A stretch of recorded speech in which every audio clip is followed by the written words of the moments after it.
City of Stevens Point Public Policy and General Government Meeting, recorded June 13, 2022.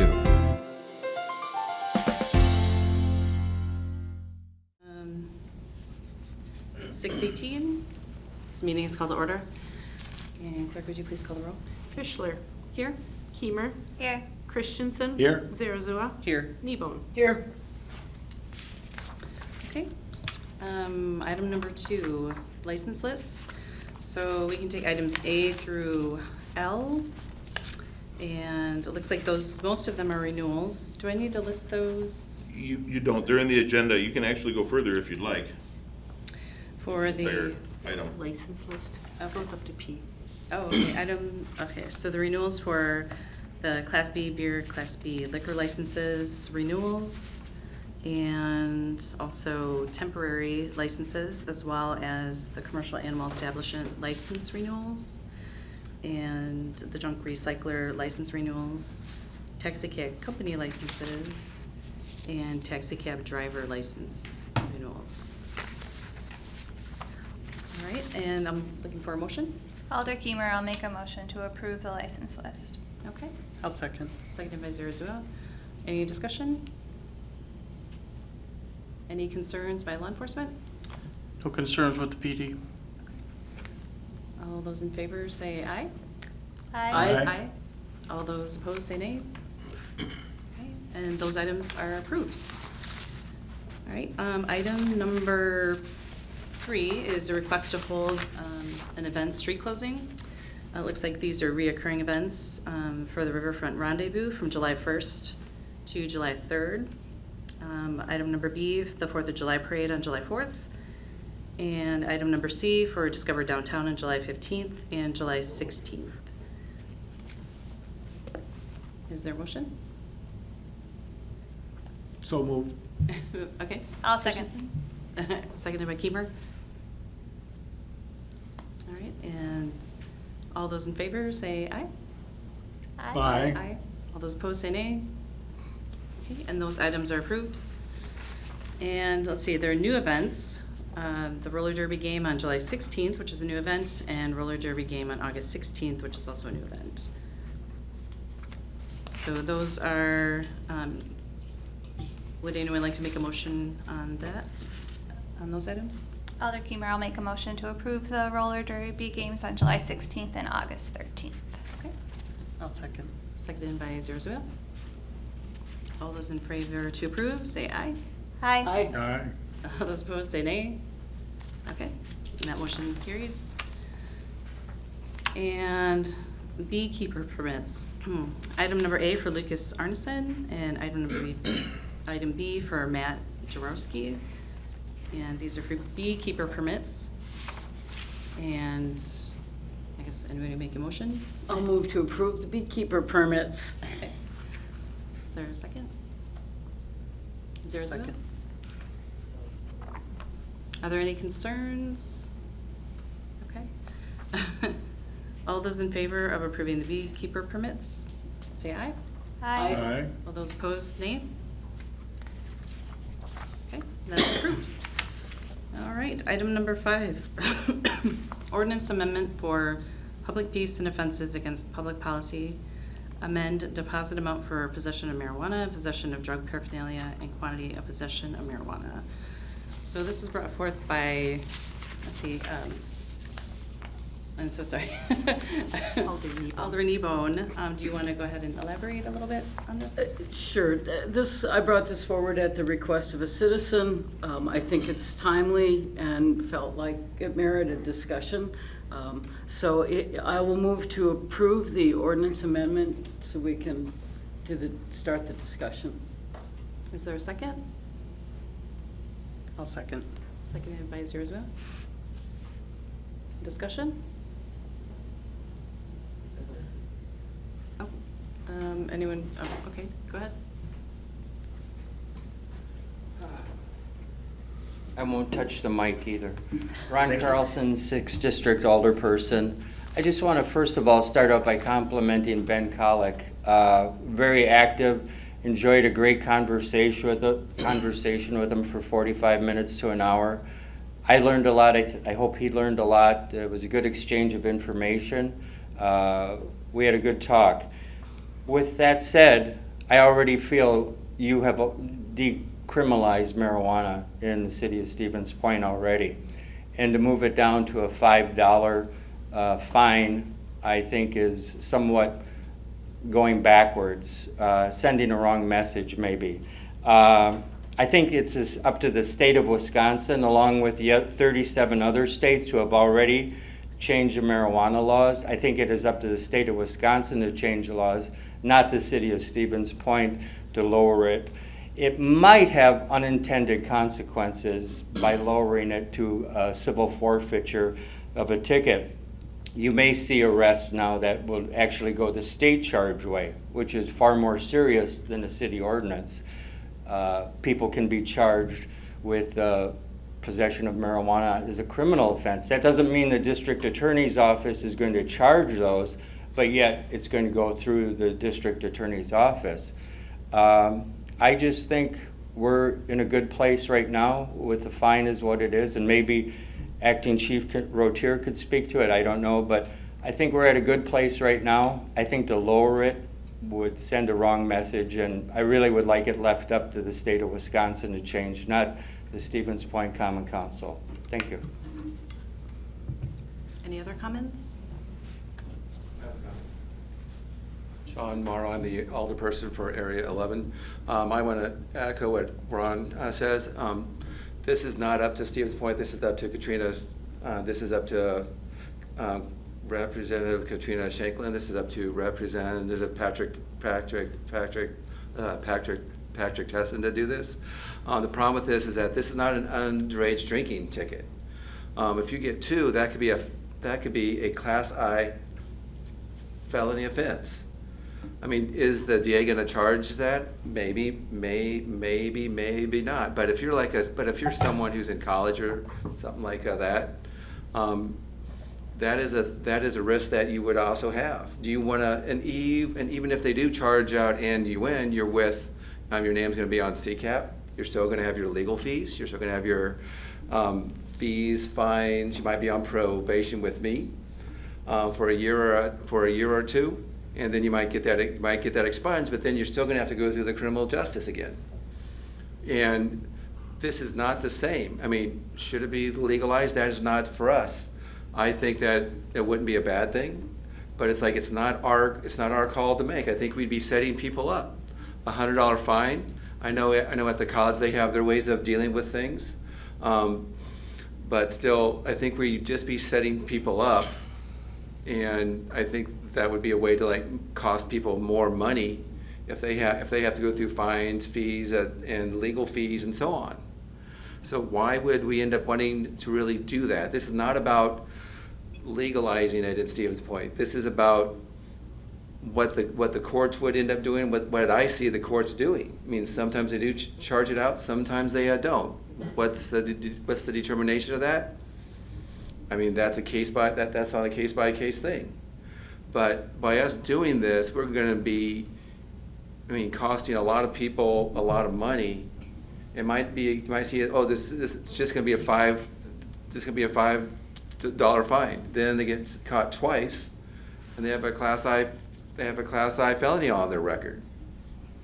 I mean, it's one thing if you're a high school student, you're a college student, you get an underage drinking ticket 1, 2, 3, 4, 5, 6, 7 times. That's not going to be a felony offense. Get caught twice with weed.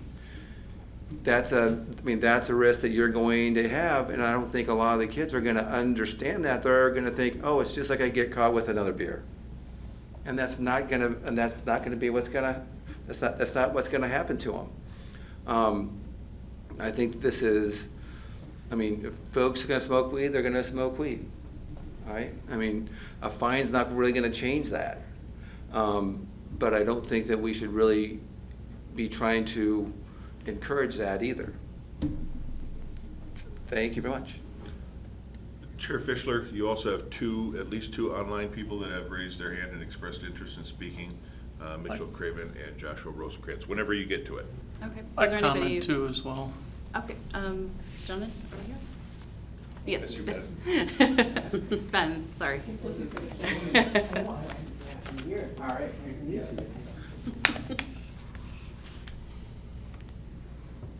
Hi, guys. Ben Colick, address right, 1372 North 2nd Drive, Stevens Point. So some of the points that were just brought up regarding felonies being issued. So to walk through what would have to happen for that to be the case is an officer has to cite someone with a $5 fine first for a first possession. They have to get caught again, issued a second $5 fine. That officer, at the second offense, would have to then forward that to the district attorney, and correct me if I'm wrong, would have to forward that to the district attorney, suggesting that it become a felony. Then the DA has to give their opinion that that should become a felony as well. I've already spoken with Louis Milepsky. He would not be pursuing any felonies whatsoever for simple possessions of marijuana. You can ask him that. He's confirmed it with me. That would not be pursued. If the issue is that a previous speaker had said is that people will be burdened with money issues, why then is the argument to keep it at $100 and not lower it down to $5? The overall goal of the effort is to help the people of Stevens Point and hopefully improve their lives. I've been battling cancer off and on now for the past 8 years. It's been a long time. I've lived in hospitals. I've met with countless patients and their families. And one thing that's been made very clear to me and many others and from my doctors is that there are many people in our city, in Point, who suffer from a multitude of medical issues, whether it's anxiety, eating disorders. Right now, my stomach is being rejected by the immune system of the woman whose bone marrow is in me now. Sounds kind of crazy, but that's how science is now with trying to cure leukemias and lymphomas, is with stem cell transplants. So I struggle to eat. Before coming here, I had to force down some oatmeal cookies, and that's all I could get in today so far, and some coffee. That's all I've had. When I spoke here a few years back on the same issue, I was 110 pounds heavier. The difference between the two times is that I had a stem cell transplant, it's rejecting my stomach, I can't eat. What do my doctors suggest to me? They can't in writing suggest it because it's illegal from the state, but what do they person to person suggest that I do? They say, Ben, if you can get your hands on marijuana, use it, because it's gonna let you eat a sandwich. It's gonna let you gain weight back, gain your muscle back, try to get healthy again and recover. To learn that that's not an option to me because of politics is ridiculous. If you don't think so, if you disagree with this, picture your father, your daughter, picture someone in your family that you care about, even a good friend. Picture them going through hell and being told that, hey, there's just one thing. All these medications that they have, none of them work. Anti-nausea meds, for me, for whatever reason, they don't work. I wish they did, but they don't. But imagine having someone that you love be told that they can't have this thing that can help them live a better life because of politics or misinformation or people not understanding what marijuana can actually do. It's ridiculous. And learning that from my doctors, it lit a fire in me to want to change things. That's why I wanted to bring this forward today to be discussed and to hopefully be moved on to be voted on by the full city council. Right now, anyone in Stevens Point, anyone that's of age can drive 2.5 hours away up to Michigan and you can legally purchase marijuana. Any of you guys can, right? When you bring that back to the city, you shouldn't have to face the fear of persecution or an expensive fine. A point was made that we don't want the people of Stevens Point to be burdened with financial issues and having to pay these high court costs and fees. But that's an argument to lower the fine, not to keep it where it is. In 2019, throughout the entire county, there was a referendum question added to the ballot that asked all voters if they were in favor of marijuana being legal for medicinal purposes. 83% of Portage County residents said yes. That's red, that's blue, that's rural, that's urban. 83%. How many issues can you think of that many people from all backgrounds agree on? Right? We can all come together behind that, I think. There are arguments that we heard a second ago that we should wait. We should wait for the state, wait for the governor, just wait until something bigger happens. We can, but why can't Stevens Point be a leader? That's what we're known for, right? We're the trailblazers. Why can't Stevens Point send a signal upwards saying, hey, state, you're figuring things out. We've been waiting for years. You've made no progress. Nothing. Not even medical, which is ridiculous, in my opinion. They've done nothing. We can continue to wait if you want, or Stevens Point can be a leader in the effort, send a message upwards to other cities, if they want to do the same, upwards to the governor, upwards to our senators, saying, hey, we're Stevens Point. Our people stand for this. We want this to happen statewide. We can't just tell them that. Let's vote on that, move this forward, and send that message that we all want this to happen, as most residents do. I want to thank you for your time. If you have any questions, I'm an open book. My journey with cancer and my doctors, the people I've met, has been something that I wouldn't wish upon anybody, but it, without a doubt, has been one of the most overwhelmingly educational things I've ever had to go through. But I've come out of it with a much better understanding of marijuana, what it can do for people. I've seen what it can do for people. It can literally save people's lives. So any arguments that are against lowering the fine, ask those people, are you okay with where it is right now? Is $100 the right amount? If they say yes, ask them why. And then if they're against lowering it to $5, what is the logical reasoning to lower it, or to be against lowering the fine? I don't see there being any.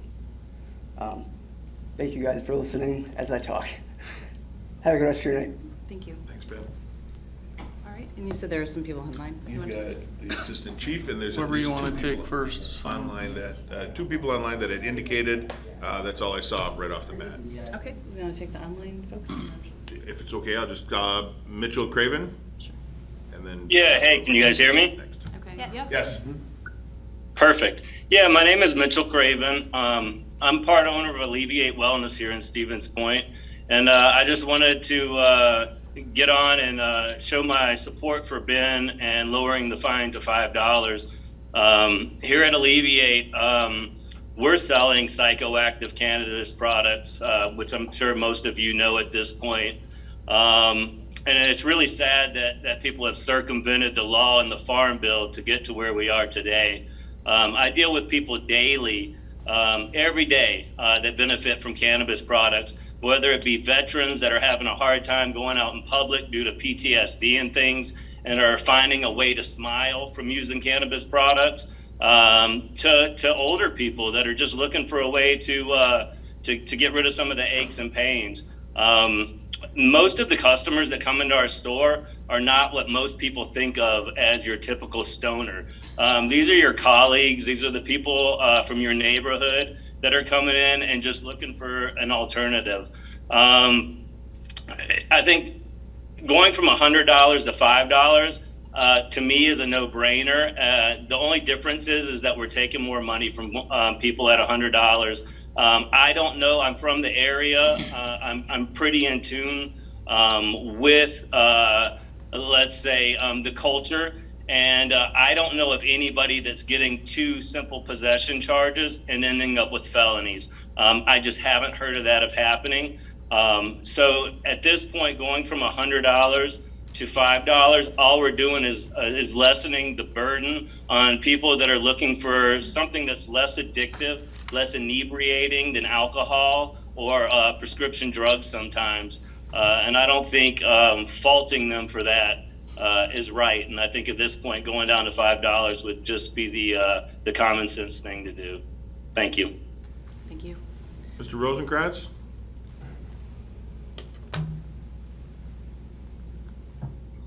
Hello, can you hear me?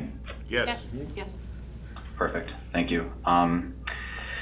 It was, first off, I'd like to say thank you very much for allowing me the opportunity to speak here. It's going to be difficult after listening to Ben. I have, the last time I spoke on this issue was 4 years ago in 2018, I think, with regards to the referendum putting this issue on the ballot and with the concerns that were just brought up. It reminded me a lot of a quote that was written by Martin Luther King when he was sitting in Alabama State Prison, or Birmingham City Prison. I've almost reached the regrettable conclusion that the African American's great stumbling block in his stride towards freedom is not the white citizen's counselor or the Ku Klux Klaner, but the white moderate who is devoted to order and to justice, who prefers a negative peace, which is the absence of tension, to a positive peace, which is the presence of justice, who constantly says, I agree with you in the goal you seek, but I cannot agree with your methods of direct action, who paternalistically believes he can set the timetable for another man's freedom, who lives by a mythical concept of time, and who constantly advises the African American to wait for a more convenient season. Shallow understanding from people of goodwill is more frustrating than absolute misunderstanding from people of ill will. I bring this up because concerns were mentioned of felony offenses. And if we're going to bring the legal scheme into this, we should understand the history behind why this drug was made illegal in the first place. And the reason is because a man named Harry Anslinger was head of the Federal Bureau of Narcotics in 1937, and October 1st, 1937, authorized the Marijuana Tax Act. His impetus for causing this and enacting this into federal law, and of course this trickled down and affected all the states, was because he was horrified at the concept of racial mixing. He literally could be quoted saying, marijuana makes African Americans, I am changing some language there, makes African Americans step on a white man's shadow, look a white man in the eye, and look at a white woman twice. I am the product of such a union. He was afraid of people like me. Stevens Point holds an extraordinarily cherished place in my heart, and I've had friends who have suffered under this law. I've had friends who, you are right, they didn't get the $100 fine. They were searched, they were not read their Miranda rights, and they were illegally detained without given due process under constitutional law. So when we talk about this causing more of a cost to the citizenry, I don't know what you're talking about, and quite frankly, I don't know what Stevens Point you're living in, because it sure isn't the one that I'm living in. I've worked with children through a company called Innovative Services Incorporated. I've worked with children who have autism, who, I'm not their doctor, but I can tell you that putting them on kitty meth, Adderall, amphetamine, which is literally one hydrogen atom away from being methamphetamine, it's the smallest atomic distance possible, hasn't been doing them any favors. I have literally sat with them at night, trying to get them to go to sleep, but they are so on edge because they are taking very powerful stimulants. The answer to this is not more regulation. We need to understand that, first off, this drug was not criminalized because of any health issue. It was criminalized because there is a fear of people like me. Are any of you now afraid of me because of the tone of my skin or the bloodline of my birth father? I don't believe any of you are. So you can understand why it is baffling to me, why this conversation just keeps on happening. I was here 4 years ago, and I told you about a man who lived amongst you, whose name was Jason Simkakowski, who served not his country, but served Stevens Point with honor and distinction in the United States Marine Corps. And he died. He died because he overdosed on opiates. Now, there's all sorts of fear about gateway theory, and I can tell you about how that's all been debunked. But, simple access to this drug, as Mitchell said earlier, would have helped him. And veterans, U.S. veterans, are a huge proponent of this. This is aside from the fact that literally 83% of Portage County residents are saying we want this. You know, it is up to the state, yes, but hey, you know what runs the state? People that live in the counties within the state. And shifting the burden over to the state just feels like you're paternalistically setting a timetable for Ben's freedom, for Jason Simkakowski's freedom. It's too late for him. For setting a timetable for the freedom for the kids that I worked with, who are already disadvantaged and struggle just to have a childhood. So don't tell me, don't sit there in your position of power and privilege and tell me that this is about saving these people money or time, because it isn't. It's just an appeal to order and an appeal to setting a timetable for another person's freedom. I'm sorry, I kind of babbled a little bit. Thank you very much for listening to me. That is all I have to say. Okay, any other comments from the committee or from police? Yes. Thank you. After speaking with the chief, he's away at a conference, we both had agreed that we are not in favor of this proposal for several reasons. A little history, we have decriminalized the statute twice already, once by creating an ordinance and making it not a crime but a municipal ticket. And we did that for a couple reasons. One was we wanted to alleviate some of the caseload in the DA's office, as well as somebody who gets caught for the first time with what we consider personal use, which would be the 5 grams, wouldn't be charged with a crime. So we decriminalized it by coming up with an ordinance. Initially, it was $439 total with all the cart costs and fees. And that was for a reason, because we wanted it to sting, because 1, you weren't getting charged with a crime, and 2, we wanted to deviate your behavior from doing the illegal activity. Several years ago, it was decriminalized even more by lowering it to $187. So those are the things that we've already done to try to help decriminalize that and make it easier for first-time offenders. This was never intended for a second, third, and fourth offense. Once you got your first offense ticket, the next one was going to be a criminal charge.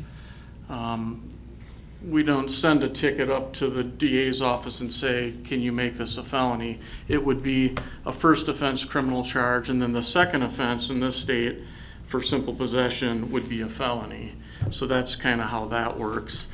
As of, just to give everybody, I brought some visual aids.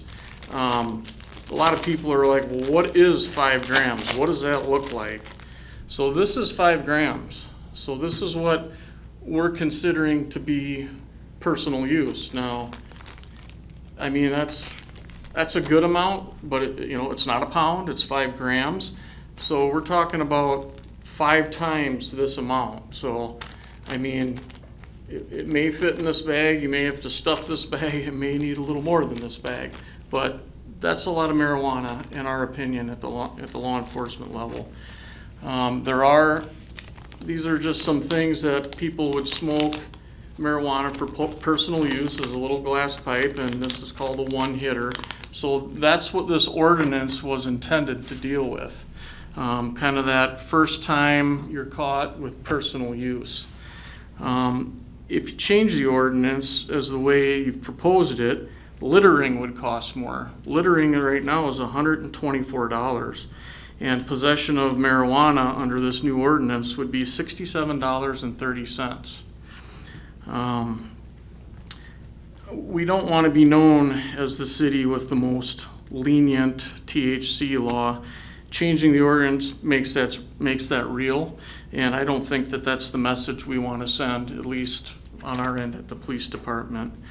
After speaking with the city attorney this afternoon, the majority of the cases he's seeing are this type of amount related to an OWI arrest, and kids vaping with THC cartridges. So based on that, those outcomes, I'm not seeing the need to make this even less expensive and even broaden more grams, 25 grams, as opposed to what we've already authorized. We also agree that this should be something that is taken up at the state legislature level. We've got 5 different agencies that work within Portage County, and the state patrol, it's a crime. They don't have ordinances. UWSP, it's $389.05 for any amount. It could be 1 gram, and that's a ticket for that. PTSO is 5 grams and $389. Plover is 25 grams and $187. So us going to $67.30 and 25 grams kind of sets the bar in a way, in a direction that the police department wouldn't want to go. And I think even if the ordinance passes, it's up to the chief whether he's going to allow officer discretion on issuing these, or if he's going to make a mandate that they get sent to the DA's office as crimes. And I know someone had mentioned they had talked to the current city attorney. He's really going to be out of office here shortly, and there'll be a new DA in. And Just a correction there, Chief, you said city attorney, you meant. oh, I'm sorry.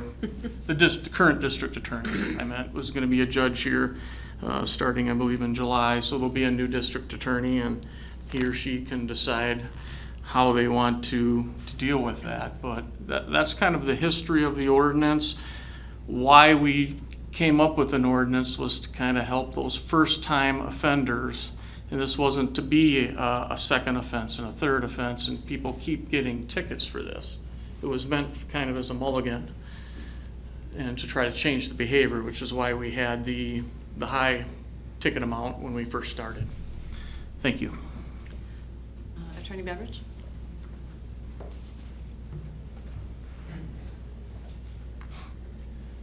Andrew Beveridge, City Attorney. I know there's a couple people on here who I don't know.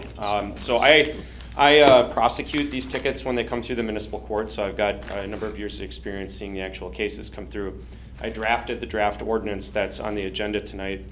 A couple quick just legal details. Assistant Chief Rotier touched on this, but the difference between a deposit amount and a bond amount, when we see this $5 versus $100, the actual citation somebody receives, as was just mentioned, if it's at this $5 level, the citation amount would be $67.30.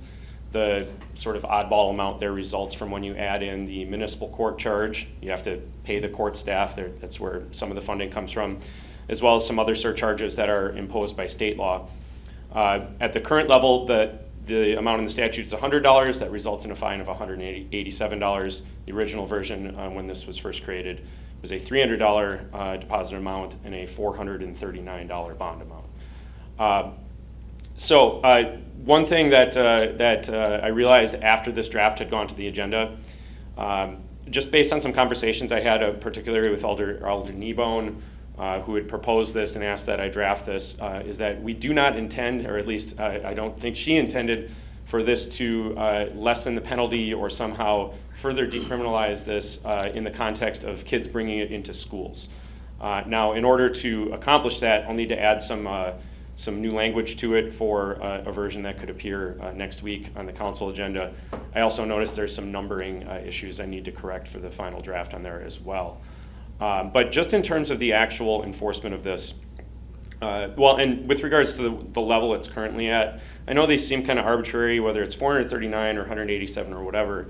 If I recall correctly, when it was lowered from that $439 amount to the current amount, it was set at $187, I believe, because that is the same as what you have for underage drinking. I think that was the reasoning behind it, was to just sort of have a parallel amount there. But with regard specifically to enforcement, AC Rotier touched on this. I'd say in probably 95% of the citations I've seen under this ordinance in the last couple of years, They have been either vaping devices in schools. We've seen a significant uptake in that, not just THC vape devices, all kinds of vape devices in school. There's been a lot of those cases. And also OWI stops that involve THC. And I don't think anybody's clamoring for us to, well, not only that, we couldn't decriminalize THC impaired driving. But typically you would see a search of the vehicle. Sometimes that turns up marijuana, some sort of THC product. Typically, if those cases result in a guilty plea or a no contest plea, I'm going to end up just dismissing the possession charge anyway, because they're already facing a $700, $800, $900 OWI penalty, as well as some other penalties that come along with that. So the incidence of just somebody getting a ticket for possession with nothing else attached to it and not a school context, those are relatively rare. I'm not going to say they don't happen. I don't have an encyclopedia of all the cases I've seen sitting here next to me. But I just wanted to let everybody know that little bit of background about the numbers, and as well as that I'll be adding some further language just to incorporate the school aspects. And certainly I can answer any questions if anybody has any. Oh, Mayor, sorry. Just a question, because you're going to have to add some additional language, is this something that maybe we should bring back next month so they have time, everybody, not just the alders here, but the police department, the district attorney's office, AODA, and so on, have time to review that? If anybody is opposed to maintaining the current level of penalty for THC possession in schools, by all means, speak up right now. I just wanted to be sure because they haven't seen the language. There won't be anything overly technical or complicated about it. We already have language particular to schools as relates to alcohol. It's actually a separate and different offense for possession of alcohol on school grounds. Likely I'll just be borrowing a little bit of language from that, and it should be very straightforward. It won't have any weird technical legal language in it that'll take anything other than normal English language to understand. I have a question for them. I'm just curious, and I know when you do these things, you do a good job of researching and seeing what else. I know you look around. Are you familiar with other communities that have also decreased the penalty for this amount of possession within Wisconsin? I haven't specifically looked at anecdotes of other communities that created an ordinance and then changed the numeric parameters of it over time. What I can say is that the proposal here is basically it's the ends of the amounts, both dollars and dollars. It's you can't really go any lower than $5. I mean, technically you could make it $1, but the actual difference would be minuscule. But the 25 gram amount is what's written into the statute. There is a state law that authorizes the creation of these ordinances in the first place. If not for that state law, it would just be illegal for us to have this ordinance. It would be a fight between the city and the Department of Justice. But the 25 grams is written into the state statute. It says you can create one of these ordinances, but it cannot apply to offenses where there is greater than 25 grams involved. Thank you. Yeah. I hate to get on the technicalities here, but the motion is to approve the ordinance, and we're going to be changing that ordinance. Would it be best to not take action and just act at council on Monday with the wording? Because if they approve this ordinance, it's going to change before next week. Mm-hmm. I know we do have sort of standards, just general practice for how things go from committee to council, but strictly speaking, this could just go directly to the council in the first place. This is an advisory body. If somebody wanted to move to amend the motion and go through that process to incorporate some as yet unwritten language, you certainly can. But this was frankly just a bit of an oversight on my part when if you can think of Alderman Ebone as being sort of the sponsor of this, the intent was for that to be in there, and I just was ripping through the language and forgot to incorporate that. So you can blame me for this procedural nightmare that we've created. Any comments from the committee? Yeah. I did a little research, and I found it very interesting that according to several medical journals and AARP, use among seniors is doubled in in the last couple years. It seems that a lot of people in my age group, from 65 and above, many of whom are on fixed incomes, are choosing marijuana over sleeping pills, arthritis medications that have a lot of serious side effects. I know the Veterans Administration is pursuing the use of marijuana for PTSD among veterans. As a Vietnam-era veteran, I know a lot of people in my age group at that time continue to suffer serious problems as a result of their military service in wartime.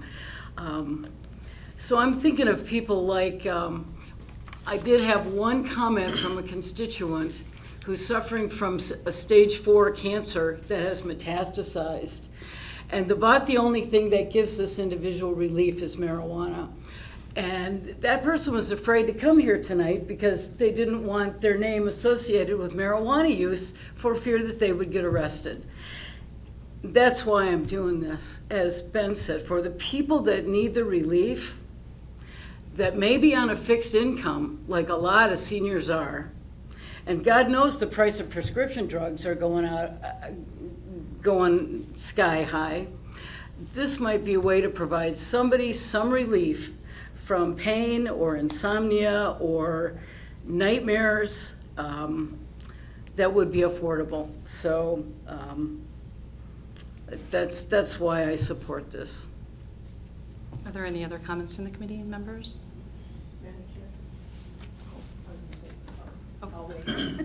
There's 0-0. So I suspected from the beginning of this discussion that we would be talking about it at council anyway, at the full council. I think we all recognize it's a huge issue. We know all the positives and the negatives of this, and I am one to almost always side with our city employees and the expertise that comes with that. But in this case, I do feel that the state is taking its time in addressing this issue, and this isn't us saying that it's not illegal. This is just us saying we're not going to charge you for it, at least the first time. So I think too, I mean, we all have been touched by cancer. I think we all know what it's like to see someone who's going through cancer. A couple of years ago, I had a very close family member who was diagnosed with breast cancer, and she's very anti-drug, but that was the only thing that would give her relief, and she decided to try it. I think what we're overlooking is that the people who generally would be not using marijuana because of the legal ramifications are the people that need it. So they need it, and because we have this law or this fee for doing it, it makes it seem like it's a worse thing than it is, when it could be the one thing that gives them relief and gives them a better quality of life. So, I mean, we know that. There's, like, regardless of all the other factors. So my biggest concern coming into this meeting and having this as an agenda item, and when I've talked with Mr. Kolick, was about youth and what this looks like for minors. I mean, does it give the wrong impression? It might. Is marijuana worse than littering? No. Littering affects all of us. So I'm glad that we're addressing this, and I look forward to having a full council discussion on Monday. Thank you. I think Alder Johnson. Oh, sorry, go ahead. Actually, Robert's rules state that you get once through. Oh, okay. Have you gone already? Sure. Yes. Alder Christensen, Okay. go ahead. Or, I'm sorry, Alder Keeman. Okay, well, I asked a question, I don't know if that counts of the attorney, but. Alder Christensen, go ahead. Doesn't really matter. Sure, can do whatever they want. Okay. I guess what strikes me is, I mean, this would kind of put us on the cutting edge of Wisconsin, but part of the problem is Wisconsin's behind the times compared to the neighboring states. Our neighboring states have all legalized it in some, whether for medicinal purposes or for recreational purposes. So, part of I think why we're in this situation is because the state hasn't really kept, I think, up with the current line of thinking. I think, and I'm kind of an anomaly. I'm 65. I grew up in the 70s. I lived in Colombia, South America for a year and a half, and I still have never tried marijuana. That being said, I have many friends that have and don't have anything specifically against it. I have passed it. And so for someone who's, spent as many years in college as I did, and having lived in the fact that I haven't probably is kind of shocking. But I do think that this is an item that merits full council proposal or consideration, and so at the committee I will be supporting it. Alder Kiemer? Yeah, thank you. Yeah, overall, or in general, I don't have a personal problem with lowering the penalty or lowering the possession amount. I guess, I spoke to Attorney Beveridge earlier and the assistant chief, and I did have concerns that minors should be treated differently, and that this way that this is treated in school is an entirely different situation. So I'm glad and understand that that's an important part of this if it does move forward. I guess the other part too that I see as sort of hiccups is that, along with the surrounding communities, we also have the campus police, just 2 blocks over, and they have their own jurisdiction and their own, and as does Plover and whatnot, but I don't necessarily see that as a reason for not making changes, because there's no consistency,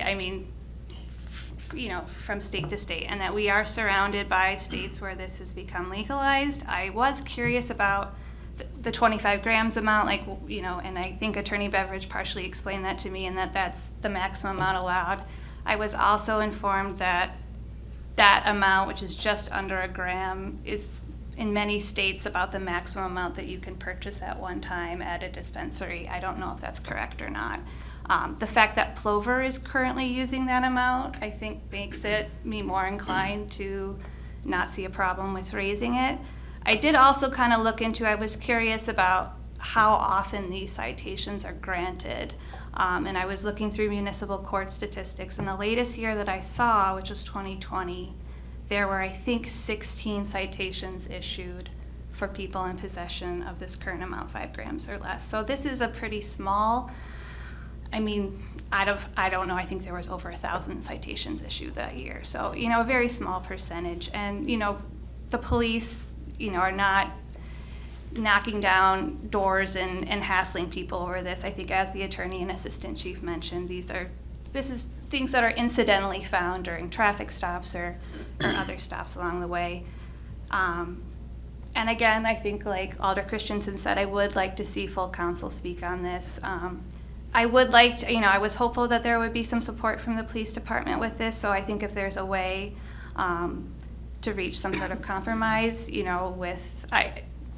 I think lowering it under 100 is reasonable. Does it need to be as low as 5? I don't know. There are all the other court fees tacked onto it. But yeah, those are some of my thoughts. Thanks. Alder Johnson?